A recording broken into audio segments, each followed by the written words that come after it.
Кыргызстандын 45 жашы ардагерлер биринчи место. Пожалуйста.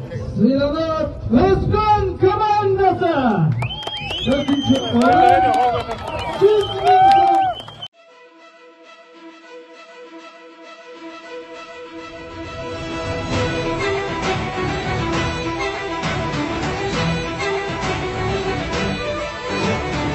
Эгемендүүлүк күнүнө карата улуттук ат оюндары боюнча республикалык мелдеш быйыл Теңиртөө аймагында өттү. Анын алкагында Кыргызстан жана Казакстандын 45 жаштагы көкбөрүүчүлөрүнүн достук беттеши өткөрүлүп, Кыргызстандын курама командасы 2-1 эсебинде жеңип алышты.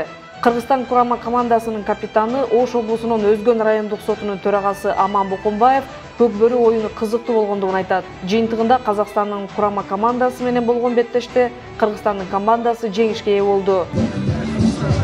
Kırgızistan komandası 45 yaş.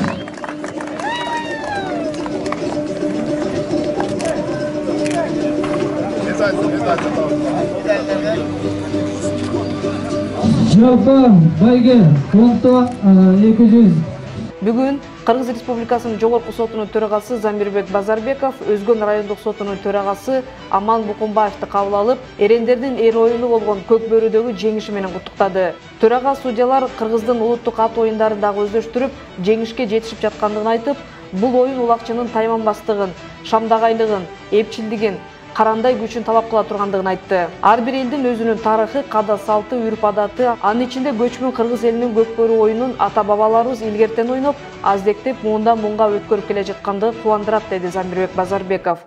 Беле кетүүчү жагдай көкбөрүү оюну Улуу Манас эпосунда дагы кездешет. Чавандес улак тартышты, мергендер жамбы атышты десе, Сейтек эпосунда айтпай турган жер бекен, жатпай оюн көкбөрүү, тартпай турган жер бекен делет. Бирок Совет доорунда бул оюнду эскинин калдыгы деп ойнотпой тыюу салып келишкен. Кийин эгемендиктен кийин башкалар сыяктуу көкбөрүүгө мамлекеттик деңгээлде маани бериле баштаган. Ал эми улак тайказанга ыргытуу эрежеси киргизилип, ал 1996 жылдын аягынан бери ойнолуп келет.